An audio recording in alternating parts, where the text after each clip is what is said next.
All right, everybody, welcome to another session with FractionalExec. We've got a guest today. EricHunzeker is joining myself, Neil McLeod, and Scott Mingus. Eric is a member of the FractionalExec community, and he was kind enough to contribute some content for us a couple of weeks ago, and it was great.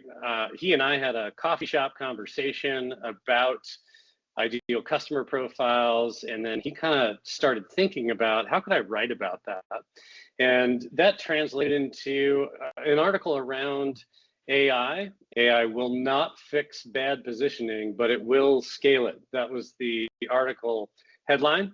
And so I wanted to ask you, Eric, what are companies getting wrong about AI in go-to-market right now? I mean, I think it's a great question, and it's happening a lot. But what I'm seeing from my vantage point is a lot of companies are confusing execution with strategy. So AI and generative AI in particular have really made it easy to ramp up and accelerate executing your go-to-market strategy, but it hasn't made it any easier to get the strategy right.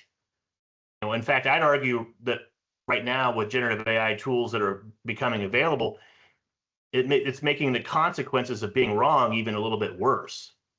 Yeah, I love that. So you're moving in the wrong direction, and we're going to talk a little bit about what an ideal customer profile is. So talk to me a little bit then about, what do you mean AI scale strategy, and how does that specifically relate to value propositions and positioning? Well, AI, like in and of itself, isn't really the solution. It can be helpful in helping you determine what is a viable strategy, but I mean, just by the nature of the way LLMs work, I mean, they're literally trained on all kinds of content, and they're trying to predict the next word.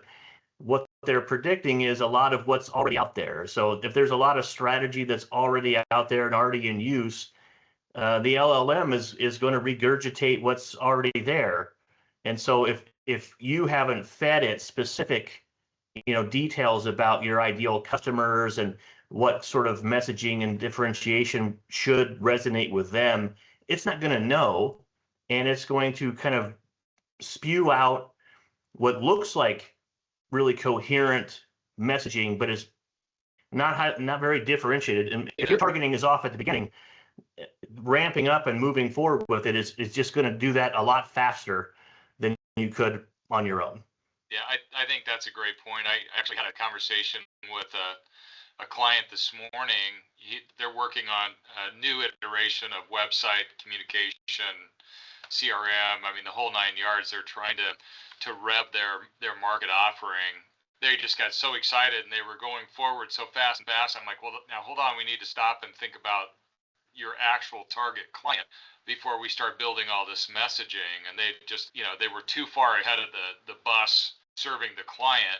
And they also said one of their biggest fears was that AI would generate another Me Too offering. Back to your point about the LLM, if everybody's using the same data and they're not using the creativity of the prompt and the strategy before the tool, then you kind of get the same thing over and over again, and there's no way to differentiate. So I think that's a great point you're making.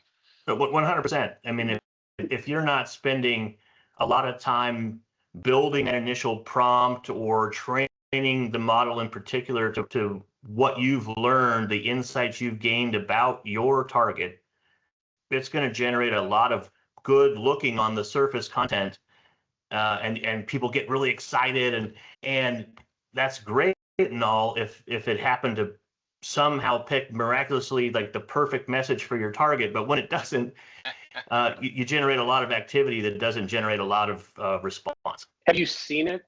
Yeah, like what you end up seeing in the companies, some of the companies that I've worked with, is like this symptom, if you will. This is what's happening, is there's a whole lot of activity, and sadly, like some companies are still kind of fixated on what I would call vanity metrics and so forth. Like they're tracking, to the penny their outreach and maybe it's LinkedIn connection requests and their connection, hit rate and so forth, but they end up not yielding any sort of useful, meaningful pipeline that has an opportunity to actually convert into business. So it's a lot of activity, it's a lot of effort and so forth, but it just doesn't convert.